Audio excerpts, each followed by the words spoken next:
Meu nome é Lúcia e, aos 62 anos, eu achava que já tinha chorado todas as lágrimas que uma mãe poderia ter. A vida, no entanto, estava prestes a me ensinar que o poço da dor de uma mãe é fundo o suficiente para guardar tempestades que a gente nem imagina. Há exatos 5 anos, 1 mês e 12 dias, eu enterrei um pedaço da minha alma. O nome desse pedaço era Daniel, meu único filho, levado aos 25 anos por um acidente de carro numa estrada chuvosa. Desde aquele dia, o silêncio na minha casa ganhou peso, cheiro e cor. Era um silêncio cinzento, com cheiro de roupa guardada e com o peso de todas as palavras que não foram ditas. Eu era viúva há muito tempo. Criei o Daniel sozinha, com o suor do meu trabalho como cozinheira num pequeno restaurante perto de casa. Cada grão de arroz, cada bife bem passado, cada cliente satisfeito se transformava nos tijolos do futuro do meu filho. Ele era um menino de ouro, desses que sorriem com os olhos. Estudioso, trabalhador, com um coração que parecia grande demais para o peito. Formou-se em engenharia, o primeiro diploma da nossa família. O orgulho que senti no dia da formatura dele era tão grande que parecia que eu ia explodir. "Conseguimos, mãe!" Ele me disse, abraçando-me com força, o diploma na mão. E era verdade. Tínhamos conseguido juntos. Pouco depois de se formar, ele conheceu a Camila. Ela era bonita, falava baixo, com uma doçura que, na época, me pareceu um bálsamo. Órfã de mãe, criada por um pai ausente, ela parecia ter encontrado na nossa pequena família o porto seguro que nunca teve. Daniel estava apaixonado, e ver meu filho feliz era a única coisa que importava para mim. Eles se casaram 1 ano depois, numa cerimônia simples no quintal da nossa casa. As minhas roseiras, que eu cuidava com tanto carinho, foram as testemunhas. Eu olhava para os dois, de mãos dadas, debaixo do arco de flores que eu mesma montei, e pedia a Deus que aquela felicidade durasse para sempre. A felicidade durou apenas 2 anos. A notícia do acidente chegou numa madrugada de sábado, trazida por 2 polícias com o rosto cansado. O mundo parou de girar. O chão se abriu. O ar se recusou a entrar nos meus pulmões. Lembro-me de pouca coisa daquele dia, apenas do grito de Camila, um som agudo que parecia rasgar a noite, e da sensação de que a minha própria vida tinha acabado ali, junto com a dele. Nos meses que se seguiram, Camila e eu nos agarramos uma à outra como 2 náufragas. A dor dela era a minha dor. O choro dela era o meu choro. Ela se mudou para a minha casa, dizendo que não conseguiria ficar sozinha no apartamento que dividia com Daniel. "Eu preciso da senhora, Lúcia. A senhora é a única família que me restou", ela dizia, e eu a acolhi nos meus braços e no meu coração. Ela era o último elo vivo que eu tinha com o meu filho. Cuidar dela era uma forma de continuar a cuidar dele. O tempo, que dizem curar tudo, para mim, parecia apenas assentar a poeira sobre a dor. A saudade aguda transformou-se numa tristeza mansa, uma companheira constante. Camila, aos poucos, foi retomando a sua vida. Voltou a trabalhar como secretária num escritório de advocacia. Começou a sair com as amigas. Eu a incentivava. "Você é jovem, minha filha. Precisa viver." E ela vivia. Mas a nossa relação começou a mudar. A cumplicidade do luto deu lugar a uma distância educada. Ela continuava a morar na minha casa, no antigo quarto de Daniel, mas as nossas conversas se tornaram raras. Ela chegava tarde, jantava em silêncio e se fechava no quarto. Eu me tornei uma espécie de fantasma na minha própria casa, a guardiã de um luto que parecia ser só meu. E foi assim que chegamos àquela noite de terça-feira. Uma noite fria, com um vento que assobiava na janela. Eu já estava deitada, tentando ler um livro, mas os meus pensamentos voavam, como sempre, para o meu menino. Camila ainda não tinha chegado. Já passava da meia-noite. O telemóvel, que eu deixava sempre no criado mudo, tocou. O som estridente cortou o silêncio da casa e fez o meu coração dar um salto. Olhei para o ecrã. Número privado. Hesitei. Podia ser engano, podia ser telemarketing. Mas algo me disse para atender. "Estou?", disse eu, a voz um pouco rouca. Do outro lado da linha, silêncio. Apenas um som de estática, como o de uma ligação de longa distância. "Alô?", Quem fala? Insisti. E então, eu ouvi. Não foi uma voz. Foi um sussurro. Um som tão baixo, tão carregado de chiado, que a princípio pensei ser apenas o barulho da linha, mas o meu corpo inteiro se arrepiou. O meu sangue gelou nas veias. Porque aquele som, por mais distorcido que estivesse, era a respiração dele. A respiração do meu Daniel. Eu conhecia cada nuance, cada pausa. Era o som que eu ouvia no berço. O som que me acalmava quando ele dormia ao meu lado com febre. Daniel, sussurrei, as lágrimas a brotarem nos meus olhos. Filho, é você? A ligação caiu. Fiquei sentada na cama, a tremer, o telemóvel na mão. O meu coração batia descontrolado. Teria eu imaginado? Seria a saudade a pregar-me uma peça tão cruel? Tentei convencer-me de que sim. Era o luto, a solidão. Eu estava a enlouquecer. O telemóvel tocou de novo. Número privado. Atendi no primeiro toque, a mão a tremer tanto que quase deixei o aparelho cair. Daniel, filho, fala comigo! Eu disse já a chorar. Desta vez, a estática era mais forte. Mas por entre o ruído, ouvi uma palavra. Uma única palavra, arrastada, distorcida, quase inaudível, mas clara como o dia para o meu coração de mãe. Mãe. E a ligação caiu novamente. Não havia mais dúvida. Não era a minha imaginação. Era ele. Mas como? Como era possível? O meu filho estava morto. Eu vi o seu corpo, eu o enterrei. O meu cérebro gritava que era impossível, mas a minha alma sabia que era verdade. O telemóvel tocou uma terceira vez. Número privado. Filho, não desligue. Pelo amor de Deus, fala comigo. Onde você está? Implorei a soluçar. O chiado continuava. E então, por entre a estática, a voz veio de novo, um pouco mais clara, mas ainda assim um sussurro fantasmagórico. Não, confie nela. Nela quem, meu filho? Em quem eu não posso confiar? Na Camila? Perguntei desesperada, mas a pergunta já continha a resposta. Quem mais poderia ser ela? A ligação ficou muda. Passei o resto da noite em claro, sentada na poltrona do quarto, a olhar para a porta, à espera. À espera de Camila, que só chegou quase às 3 da manhã, andando na ponta dos pés para não fazer barulho.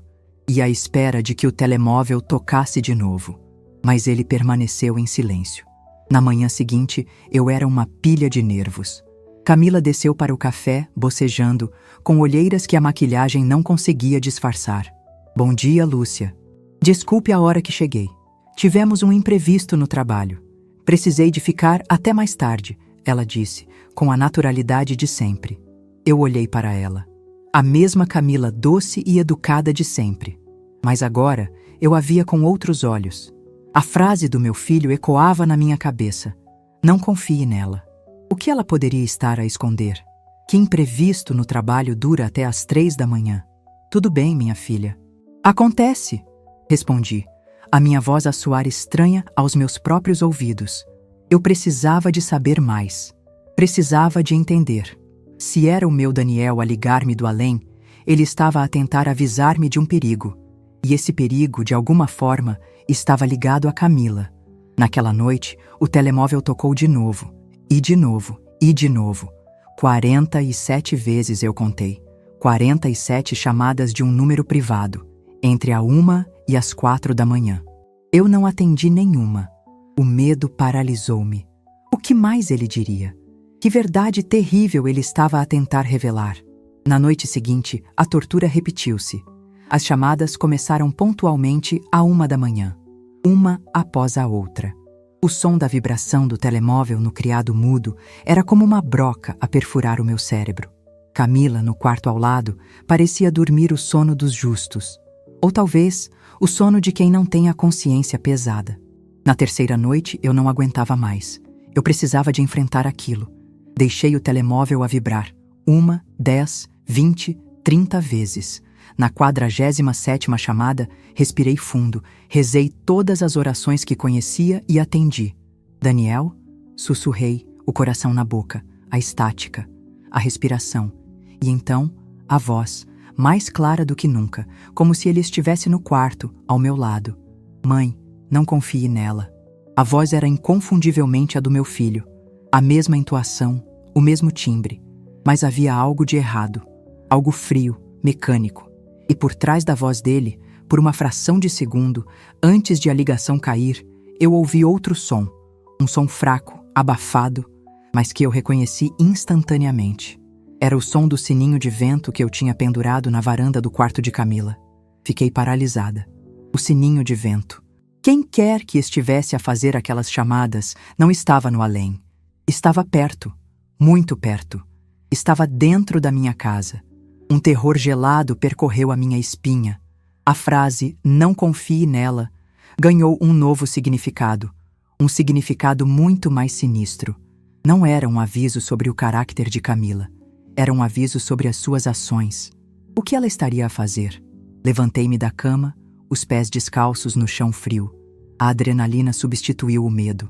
Eu precisava de saber. Precisava de provas. Caminhei em silêncio pelo corredor escuro, em direção ao quarto dela. A porta estava entreaberta. Uma fresta de luz escapava por baixo. Aproximei-me, o coração a bater descontroladamente contra as minhas costelas. Prendi a respiração e espiei pela fresta. O que eu vi fez o meu mundo desabar pela segunda vez.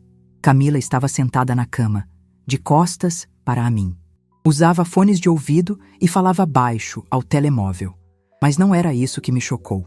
Ao lado dela, na cama, estava um pequeno aparelho eletrônico, um gravador digital com uma luzinha a piscar. E no ecrã do seu computador portátil, aberto sobre o seu colo, eu vi um programa de edição de áudio.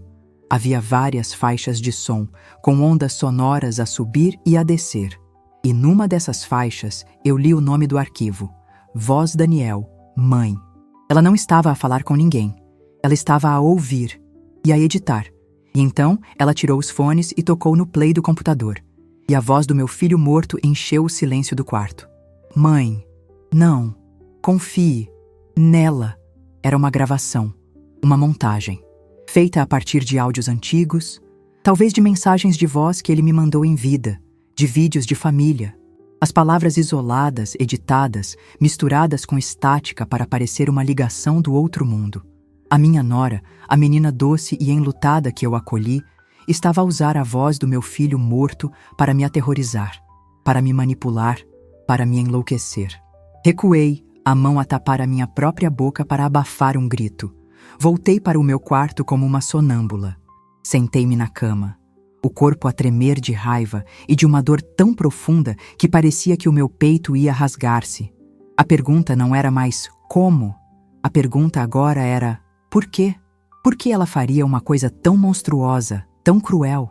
Que objetivo ela poderia ter ao levar-me à beira da loucura, usando a memória sagrada do meu próprio filho? Olhei para o telemóvel no criado mudo. As 47 chamadas perdidas. O número privado. A voz. Tudo uma farsa. Uma peça de teatro macabra, e eu era a única espectadora. Mas o espetáculo tinha acabado. A cortina tinha caído.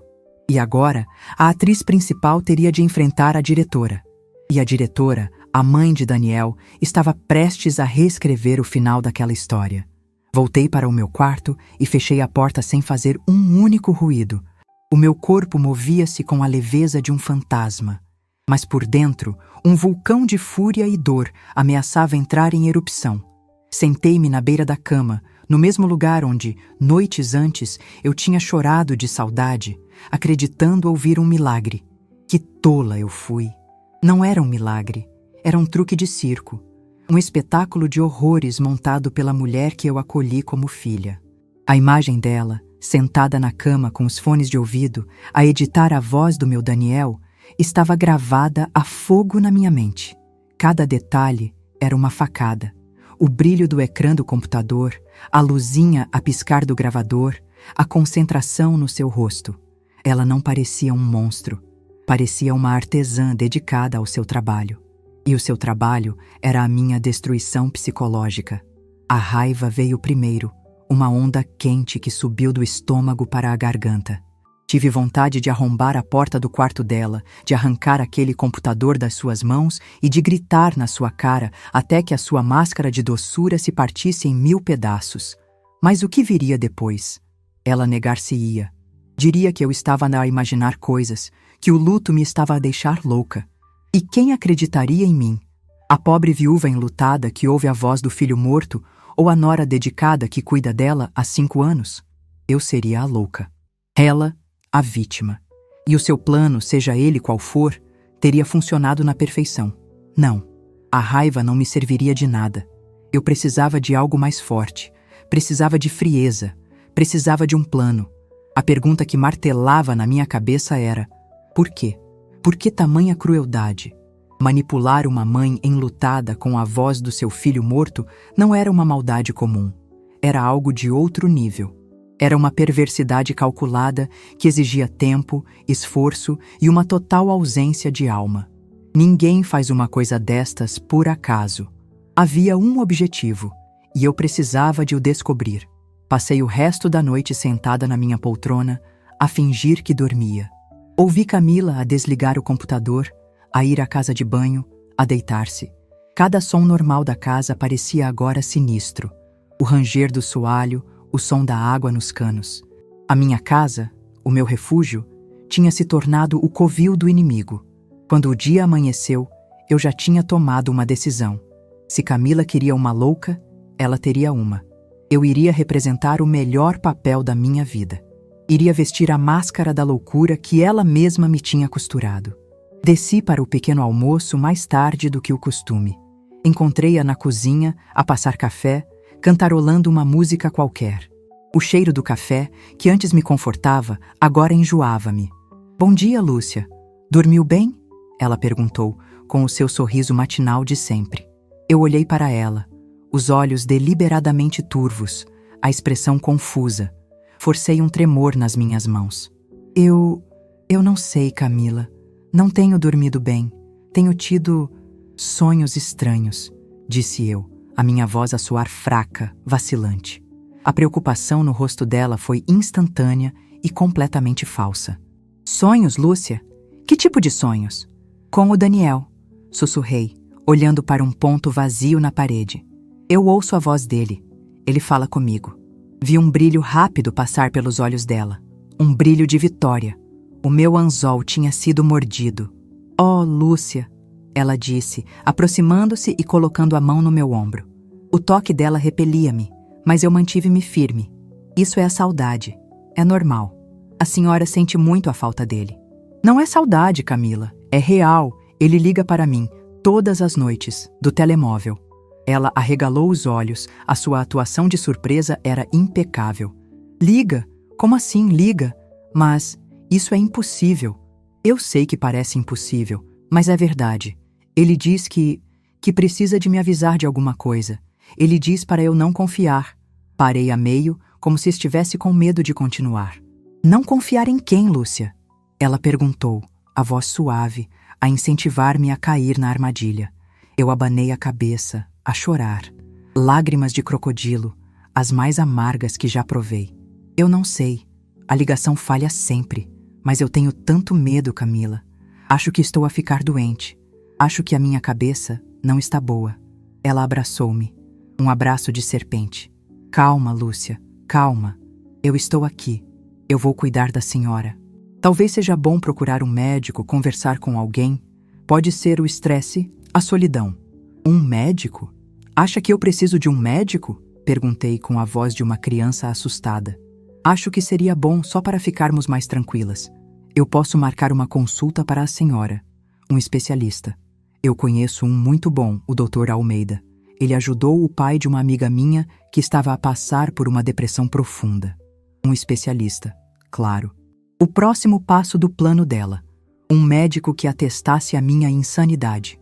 Um laudo que me tirasse a credibilidade, a autonomia, talvez até a minha casa. "Você faria isso por mim, minha filha?" perguntei, a olhar para ela com os olhos de uma ovelha a caminho do matadouro. "Claro que sim, Lúcia. Faço qualquer coisa para a ver bem", ela disse, a afagar-me as costas. O jogo tinha começado. Nos dias seguintes, a minha performance foi digna de um prêmio. Eu andava pela casa a falar sozinha. Deixava panelas no fogão até o conteúdo queimar. "Esqueci-me, a minha cabeça anda tão longe", eu dizia. Trocava o nome das coisas, olhava para o vazio com os olhos assustados. E todas as noites, quando as chamadas falsas começavam, eu ia até ao quarto dela, a chorar, a dizer que o Daniel tinha ligado de novo. Ele disse o meu nome hoje, Camila. Tão claro, eu inventava. E ela, a enfermeira dedicada, acalmava-me, dava-me um chá de camomila e dizia: a consulta com o Dr. Almeida é para a semana que vem, Lúcia. Vai ficar tudo bem. Enquanto ela se sentia segura a observar-me a afundar na loucura que ela mesma fabricava, eu usava os meus momentos de lucidez para investigar. Eu precisava de encontrar o motivo. E o motivo, eu suspeitava, estava escondido em algum lugar naquele quarto, o antigo quarto do meu filho, que ela tinha transformado no seu covil. A oportunidade surgiu numa tarde de sábado. Camila anunciou que ia ao centro comercial com umas amigas. Vou demorar, Lúcia. Preciso de me distrair um pouco. A senhora fica bem sozinha? Quer que eu peça a uma vizinha para ficar consigo? Não precisa, minha filha. Eu fico bem. Vou deitar-me um pouco. A minha cabeça dói, respondi, com a minha melhor voz de doente. Assim que ouvi o som do carro dela a afastar-se, a minha fraqueza desapareceu. Levantei-me, o coração a bater acelerado, não de medo, mas de adrenalina. Eu tinha no máximo 2 ou 3 horas. Fui direta ao quarto dela. O quarto estava impecavelmente arrumado. A cama feita, as roupas dobradas, nada fora do lugar. Procurei primeiro nas gavetas da cômoda. Apenas roupas, maquilhagem, coisas pessoais. Nada.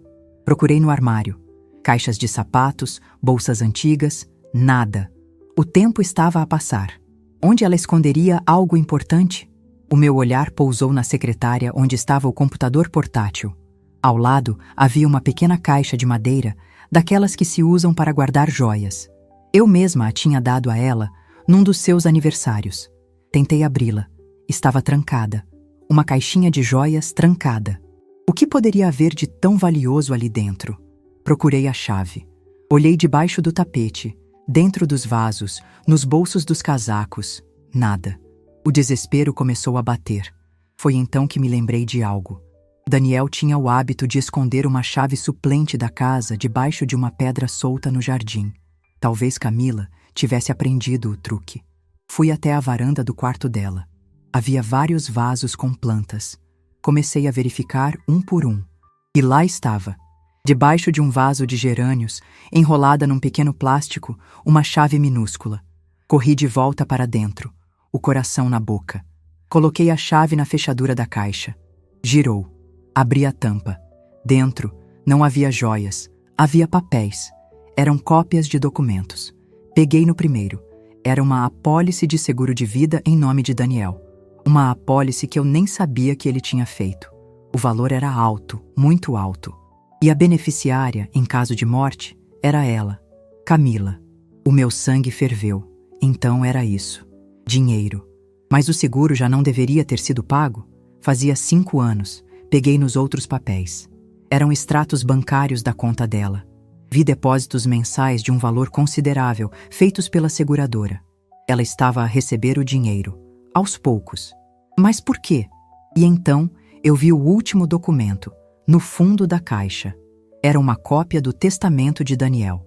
Um testamento que eu também não sabia que existia. Nele, o meu filho deixava o apartamento que eles tinham comprado para ela. Mas a nossa casa, a casa onde eu vivia, a casa que era metade minha e metade dele, ele deixava-a para mim, com uma condição, uma cláusula que me fez perder o fôlego. Deixo a minha parte da casa da minha infância para a minha mãe, Lúcia, com a condição de que ela permaneça em plena posse das suas faculdades mentais. Caso ela seja declarada mentalmente incapaz, a gestão de todos os seus bens, incluindo o imóvel, passará a ser da minha esposa, Camila, que deverá zelar pelo seu bem-estar. Ali estava, preto no branco. A resposta para o porquê. A crueldade tinha um preço.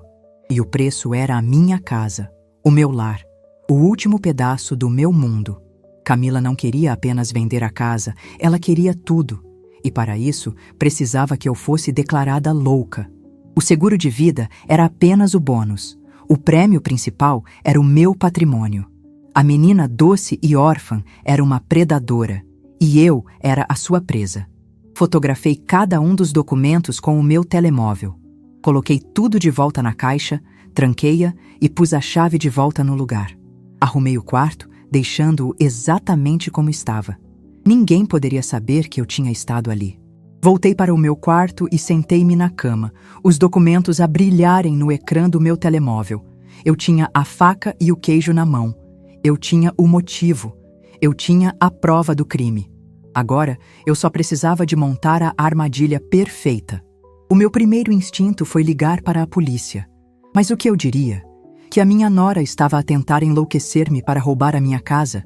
Eles olhariam para mim, uma senhora de 62 anos, a falar de chamadas do filho morto, e pensariam exatamente o que Camila queria que eles pensassem, que eu era louca. Não, a lei dos homens talvez não me servisse agora.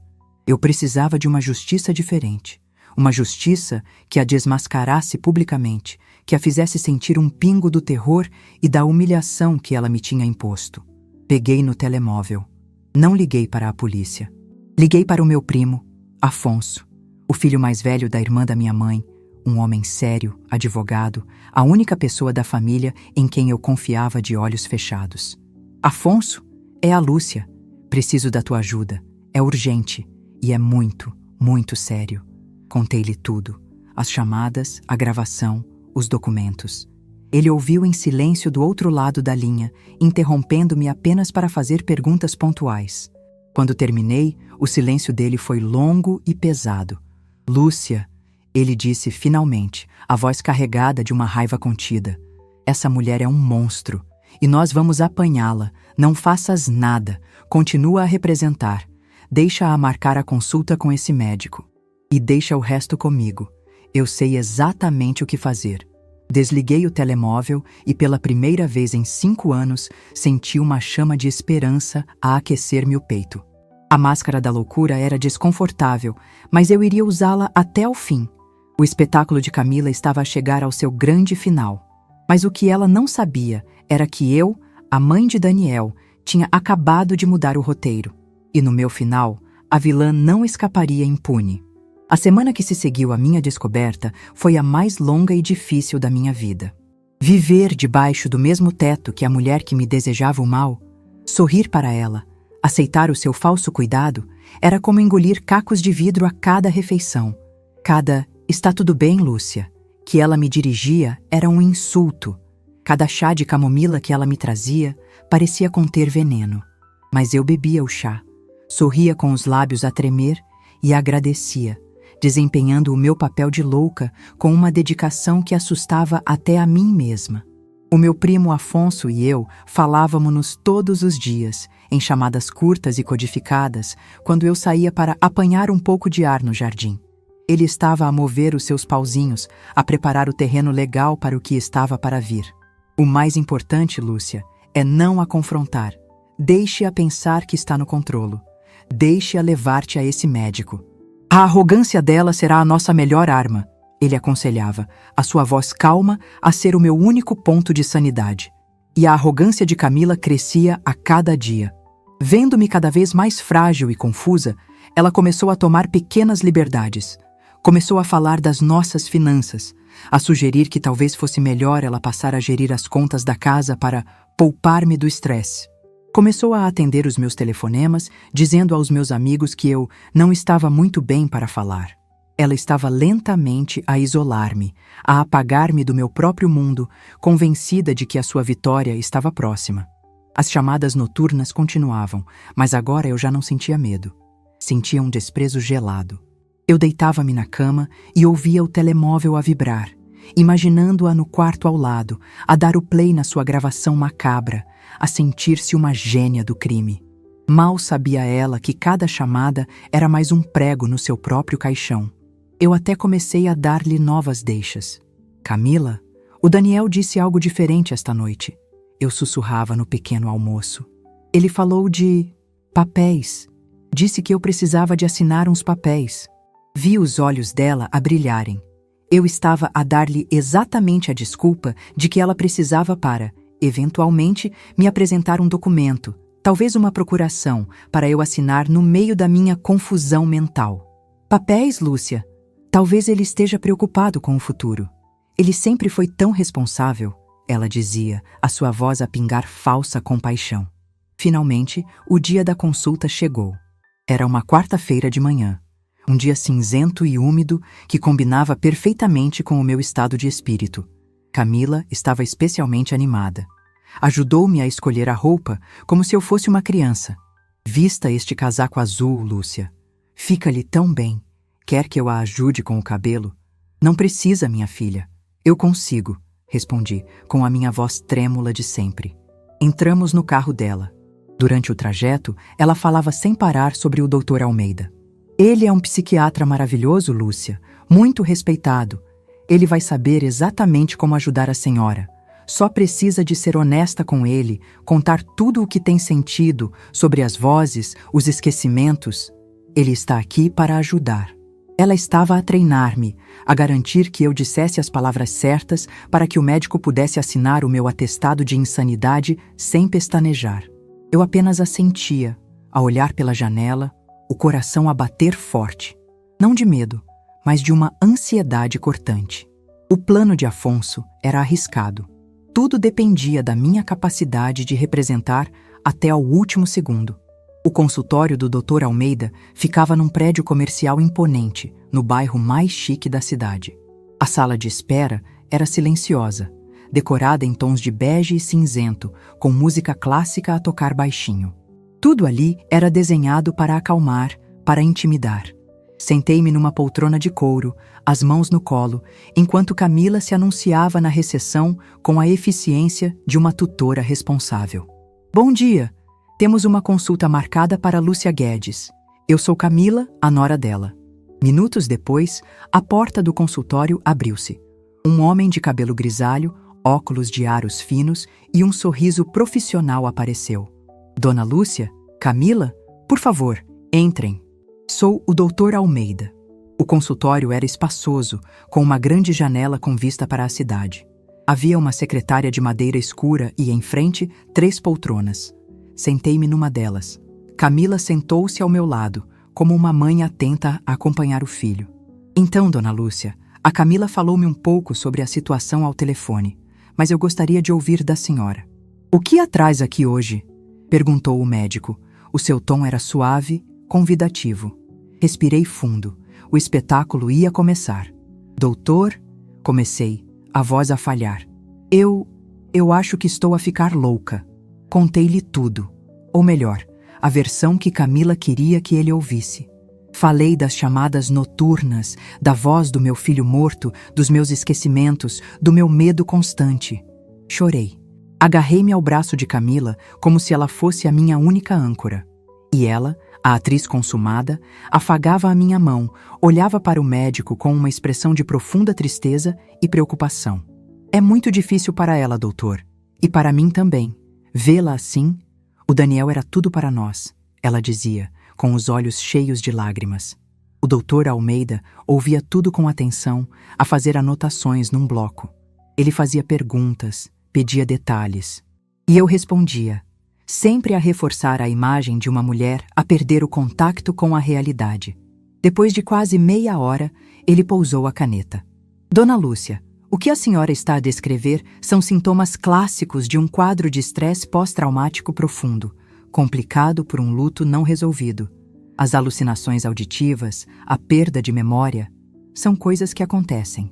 O cérebro, numa tentativa de nos proteger da dor, às vezes cria estas realidades paralelas. Camila assentiu vigorosamente. Eu disse-lhe, Lúcia, o doutor entende. No entanto, continuou o médico, e o seu tom mudou ligeiramente. Antes de fecharmos qualquer diagnóstico, eu gostaria de fazer mais algumas perguntas.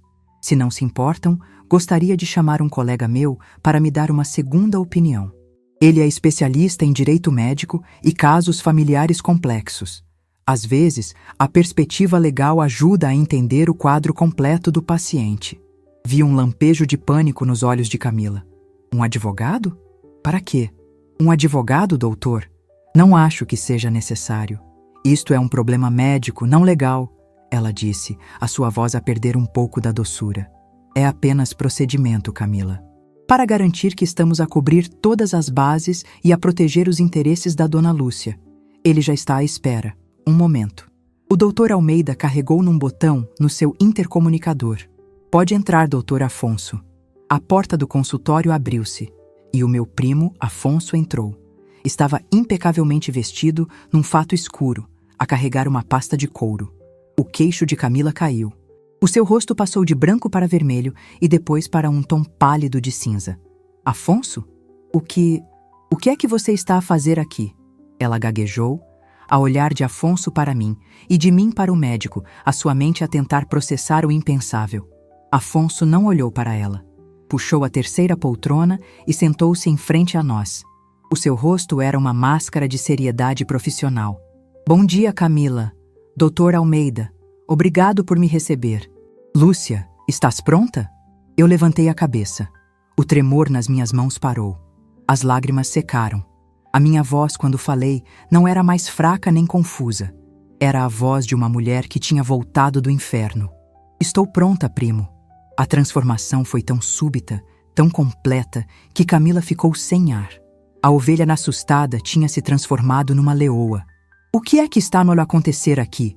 Isto é uma armadilha, ela gritou, a levantar-se. Sente-se, Camila, disse Afonso, a sua voz calma, mas com um fio de aço. Ainda não acabamos. Na verdade, a consulta está apenas a começar. O Dr. Almeida, que fazia parte do plano de Afonso desde o início, abriu uma gaveta e tirou um pequeno gravador. Com a permissão da minha paciente, Dona Lúcia, e do seu representante legal, esta parte da sessão será gravada. Eu não permito nada. Eu vou-me embora, disse Camila a dirigir-se para a porta. Eu não faria isso se fosse assim, disse Afonso, a abrir a sua pasta sobre a mesa. A não ser que queira ter esta conversa na esquadra da polícia. Temos uma queixa-crime pronta para ser apresentada por fraude, coação psicológica e tentativa de interdição fraudulenta. Camila paralisou, a mão na maçaneta da porta. Voltou-se lentamente, o seu rosto uma mistura de ódio e pavor. Afonso tirou o primeiro documento da pasta. Era uma cópia do testamento de Daniel. Este documento, Camila, estabelece que a minha prima Lúcia herdaria a casa, desde que mantivesse as suas faculdades mentais. Uma cláusula muito conveniente, não acha? Ele tirou outro papel. A apólice de seguro.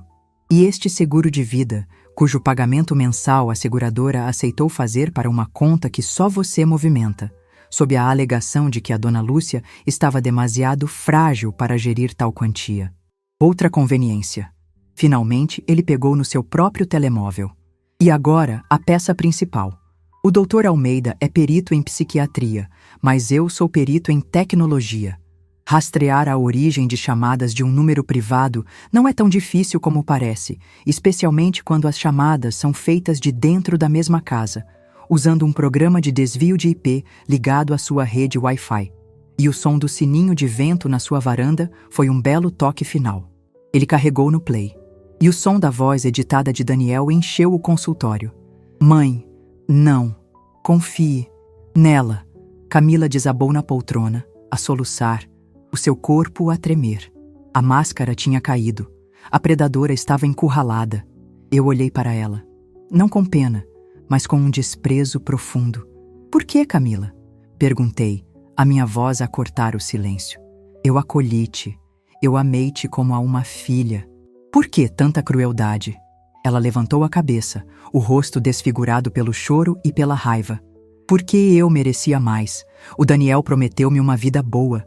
E depois ele morreu e deixou-me com o quê? Presa a si, à sua casa triste, ao seu luto eterno. Eu queria o dinheiro, eu queria a casa, eu queria a minha vida de volta. E você era o obstáculo. A confissão era a última pá de terra sobre o caixão da sua mentira. Afonso levantou-se. A conversa terminou. Camila, você tem duas opções. A primeira, você assina agora mesmo um documento a abdicar de qualquer direito sobre os bens da Lúcia, devolve cada cêntimo do seguro que recebeu indevidamente e desaparece da vida dela para sempre. A segunda opção, eu saio desta sala e vou direto à polícia com estas provas e com a gravação da sua confissão. A escolha é sua. Ela olhou de Afonso para mim, os olhos a suplicarem. Mas não encontraram nada no meu rosto. Apenas a imagem da mãe do homem cuja memória ela tinha profanado. O Dr. Almeida empurrou um papel e uma caneta pela mesa. em direção a ela. O silêncio no consultório era o som da justiça, finalmente a ser servida. A mão de Camila tremia tanto que a caneta dançava sobre o papel antes de conseguir firmar-se para assinar. Ela não olhou para mim, não olhou para Afonso. Manteve os olhos fixos no documento, como se a sua vida inteira dependesse daquela assinatura. E, de certa forma, dependia. A vida de mentiras que ela construiu com tanto cuidado estava a ser desmantelada com um simples traço de tinta. Assinou o primeiro papel, o acordo em que abdicava de qualquer direito sobre os meus bens e se comprometia a devolver o dinheiro do seguro. Depois, assinou o segundo, uma declaração para a seguradora redigida por Afonso, a confessar que tinha omitido informações sobre o meu estado de saúde para continuar a receber os pagamentos. A sua mão movia-se como a de um autômato. A mulher arrogante e controladora tinha desaparecido, dando lugar a uma figura patética, encolhida na sua própria derrota. Quando terminou, empurrou os papéis para o centro da mesa e levantou-se, sem dizer uma palavra. Caminhou em direção à porta, mas antes de sair, virou-se e olhou para mim. O seu rosto não continha arrependimento, apenas um ódio frio e impotente. Você pode ter ganho a casa, Lúcia, ela sibilou, a voz rouca, mas vai morrer sozinha nela, sozinha com as suas memórias e os seus fantasmas. E com essa última farpa de veneno, ela saiu e bateu a porta. O silêncio que ficou no consultório não era de paz, era de exaustão. Senti o meu corpo inteiro a relaxar, como se eu estivesse a segurar a respiração há semanas. O Dr. Almeida, que assistiu a tudo com uma calma profissional, olhou para mim com uma genuína compaixão. Dona Lúcia, eu sinto muito que tenha tido de passar por isto. O que a sua nora fez foi de uma crueldade inqualificável. Se precisar de conversar, de verdade, as minhas portas estarão sempre abertas. Obrigada, doutor, mas acho que a minha terapia começou hoje, respondi, sentindo uma força que não sabia que possuía. Afonso guardou os documentos na sua pasta. E agora, Lúcia, para onde vamos? Para casa, primo. Para a minha casa. Preciso de a reclamar de volta. Voltamos no carro de Afonso. Quando chegamos à minha rua, vi o carro de Camila estacionado em frente à casa. A porta da frente estava aberta. Ela estava lá dentro, a fazer as malas. Uma parte de mim sentiu um calafrio. E se ela fizesse alguma coisa? Destruísse algo? Não te preocupes, disse Afonso, como se lesse os meus pensamentos. Eu entro contigo. Ela não vai fazer mais nada. Entramos. A cena na sala era de puro caos. Malas abertas, roupas atiradas para o chão, gavetas reviradas. Camila movia-se pelo antigo quarto de Daniel como um furacão, a enfiar as suas coisas em sacos de lixo, sem qualquer cuidado. Quando nos viu, parou e lançou-nos um olhar fulminante. O que é que vocês querem? Vieram ver o espetáculo? Apreciar a vossa vitória? Ela cuspiu as palavras. Viemos garantir que você leva apenas o que é seu, Camila. E que sai da casa da minha prima o mais rápido possível, respondeu Afonso, o seu tom a não deixar espaço para discussões. Ela riu, uma risada sem alegria. Não se preocupem, eu não quero nada deste lugar. Não quero nada que me lembre desta família amaldiçoada. Observá-la ali, no meio da desordem que ela mesma criou, foi revelador. Via-a pegar nos porta-retratos com fotos dela e de Daniel e a atirá-los para dentro de um saco. Via-a arrancar da parede um pequeno quadro que eu tinha bordado para o casamento deles. Ela não estava a levar memórias. Estava a tentar apagar a história, a destruir as provas do tempo em que ela fingiu amar o meu filho. Em menos de uma hora, ela tinha enchido o seu carro. Deu uma última olhada para a casa, para mim, para Afonso. O seu rosto era uma máscara impenetrável. Adeus, Lúcia, ela disse. E a palavra soou como uma promessa de que nunca mais nos veríamos. Adeus, Camila, respondi. Vimo-la a entrar no carro e a arrancar, a cantar pneus na rua. E então, o silêncio. Um silêncio diferente. Um silêncio que não era pesado, mas leve. Era o som do espaço a ser devolvido. Afonso ficou comigo mais um pouco. Ajudou-me a fechar a porta. Tens a certeza de que ficas bem sozinha? Tenho, primo. Pela primeira vez em 5 anos, tenho a certeza de que vou ficar bem. Quando ele se foi, eu fiquei ali, parada no meio da minha sala. A casa estava uma bagunça, mas parecia respirar de novo. Fui até ao quarto que tinha sido de Camila, o antigo quarto do meu Daniel. O cheiro dela ainda estava no ar, um perfume doce e enjoativo que eu sempre detestei. Abri todas as janelas, deixando o vento entrar e levar consigo os últimos vestígios da sua presença. Comecei a arrumar, não com raiva, mas com um propósito. Cada objeto dela que eu pegava era uma despedida. As suas roupas esquecidas, os seus cremes na casa de banho, os seus livros na prateleira. Coloquei tudo em sacos de lixo. Sem nostalgia, sem pena. Eu estava a fazer uma limpeza, não apenas na casa, mas na minha alma. No fundo de uma gaveta, encontrei uma pequena caixa. Dentro estavam as coisas de Daniel que ela tinha guardado. A sua t-shirt de futebol preferida, o seu relógio de pulso, uma coleção de bilhetes de cinema dos primeiros encontros deles. Peguei na t-shirt e levei-a ao rosto. O cheiro dele, fraco, quase imperceptível, ainda estava ali. E as lágrimas que eu pensei que tinham secado, voltaram. Mas desta vez eram lágrimas limpas. Eram de saudade pura, sem a contaminação da mentira. Passei os dias seguintes a transformar a casa. Mudei os móveis de lugar. Fiz uma doação de tudo o que me lembrava dela. Comprei flores frescas e espalhei-as por todos os cantos. Aos poucos, a casa que tinha sido um palco de luto e manipulação estava a tornar-se de novo o meu lar. Uma semana depois, recebi uma carta da seguradora. Informavam que, após uma revisão do caso, os pagamentos a Camila tinham sido suspensos e que os valores recebidos indevidamente seriam cobrados judicialmente. Afonso tinha feito o seu trabalho. A justiça, mesmo que lenta e burocrática, estava a seguir o seu curso. Eu comecei a reconectar-me com o mundo. Liguei para as minhas amigas, que Camila tinha afastado com as suas mentiras. Expliquei, por alto, que a minha nora tinha ido embora e que eu estava a passar por uma fase de reorganização. Elas entenderam, não fizeram muitas perguntas, apenas ofereceram o seu apoio. Estávamos com saudades, Lúcia. Sentimos a sua falta no nosso café de quinta-feira. Eu volto na próxima quinta, sem falta, prometi, e cumpri. Sentar-me à mesa com as minhas amigas, a rir de coisas banais, a falar sobre novelas e receitas, foi como voltar a respirar depois de um longo mergulho. Eu tinha me esquecido de como era bom ser apenas a Lúcia, e não a pobre Lúcia, a mãe enlutada. Comecei a cozinhar de novo, não por obrigação, mas por prazer. Os cheiros de alho refogado e de bolo a assar no forno encheram a minha casa e espantaram os últimos fantasmas. Comecei a cuidar do meu jardim com um novo afinco. As minhas roseiras, que tinham murchado com a minha tristeza, voltaram a florir. Numa tarde, enquanto podava uma roseira, encontrei algo enterrado na terra perto da raiz. Era uma pequena cápsula do tempo, uma caixinha de metal que eu e Daniel tínhamos enterrado quando ele tinha 10 anos. Eu já nem me lembrava daquilo. Abria com cuidado.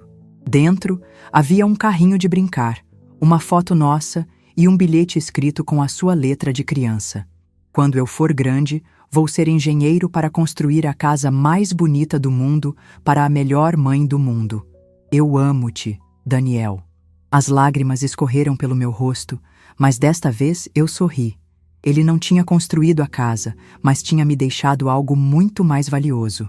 A força para lutar por ela.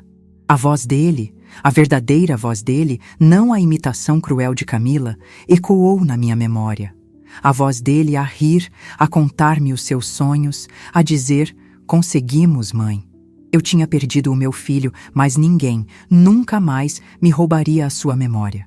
Peguei no bilhete e na foto e levei-os para dentro. Coloquei-os num porta-retratos novo e pus na mesa de cabeceira. Todas as noites, antes de dormir, eu olhava para aquela foto. Não havia mais chamadas na madrugada. Não havia mais vozes distorcidas. Apenas o silêncio. Um silêncio bom. Um silêncio cheio de paz e de uma saudade que, finalmente, podia ser apenas amor. A minha casa estava vazia de presenças indesejadas, mas o meu coração, pela primeira vez em 5 anos, estava a começar a encher-se de novo. Estava a encher-se de mim. Os meses que se seguiram à partida de Camila foram como as estações do ano a mudarem dentro de mim. Primeiro, veio o inverno da limpeza, um período frio e necessário para arrancar as ervas daninhas que ela tinha deixado para trás. Não só na casa, mas principalmente no meu coração.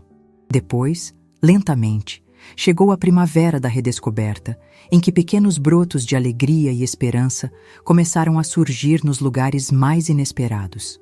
A casa, que antes era um mausoléu de saudade e um palco de manipulação, transformou-se no meu ateliê de recomeços. Com o dinheiro que Afonso me ajudou a reaver do seguro, decidi não o guardar para um futuro incerto, mas investi-lo no meu presente. Contratei um pintor e escolhi as cores mais alegres que encontrei. A sala, antes de um bege triste, ganhou um tom de amarelo girassol que parecia trazer o sol para dentro. O antigo quarto de Daniel, que Camila tinha profanado, foi o que mais me custou a transformar. Por semanas, mantive a porta fechada, sem coragem de entrar. Foi numa tarde, depois de uma conversa animada com as minhas amigas no nosso café de quinta-feira, que tomei a decisão. Cheguei à casa, respirei fundo e abri a porta. Em vez de um covil de mentiras, decidi que aquele espaço seria um jardim de memória. Pintei as paredes de um verde claro, a cor da esperança. Mandei fazer uma estante grande e preenchi-a com os livros preferidos de Daniel, com os seus álbuns de fotografia, com os pequenos troféus que ele ganhou na escola. Criei um canto de leitura com uma poltrona confortável e um candeeiro de luz quente. Aquele quarto deixou de ser o lugar onde a voz dele foi falsificada. Tornou-se o lugar onde a sua essência seria para sempre celebrada.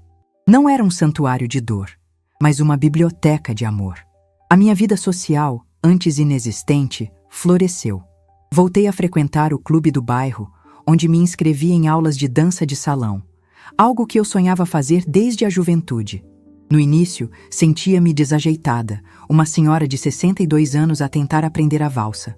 Mas as minhas colegas, mulheres como eu, viúvas, divorciadas, mães de filhos criados, acolheram-me com um carinho que me emocionou.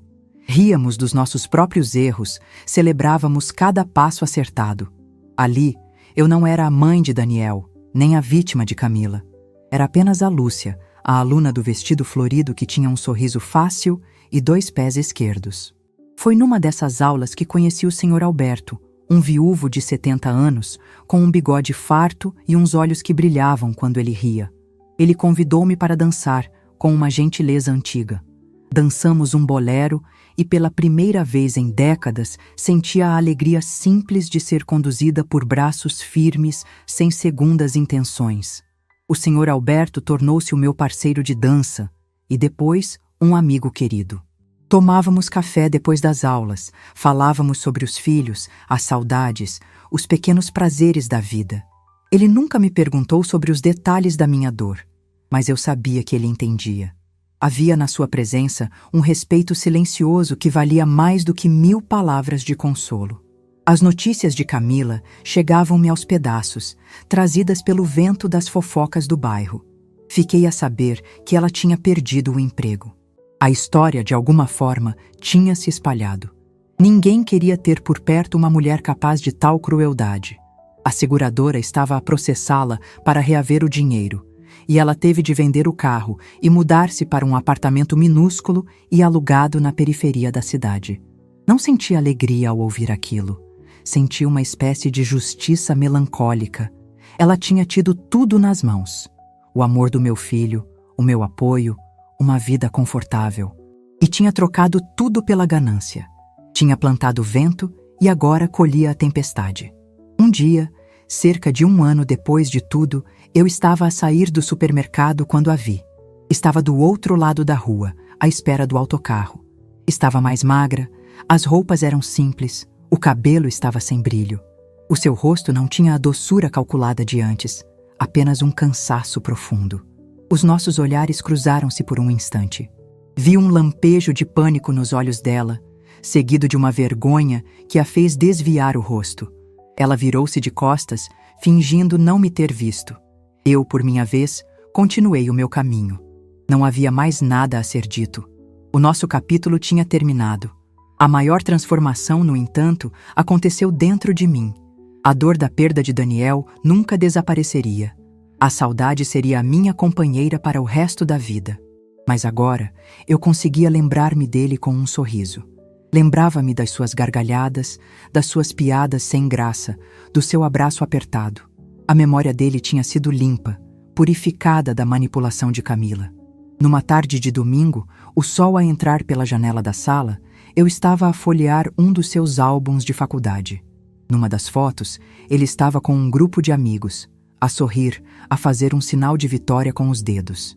E ao lado dele estava um rapaz que eu reconheci vagamente. Lembrei-me de Daniel a falar dele.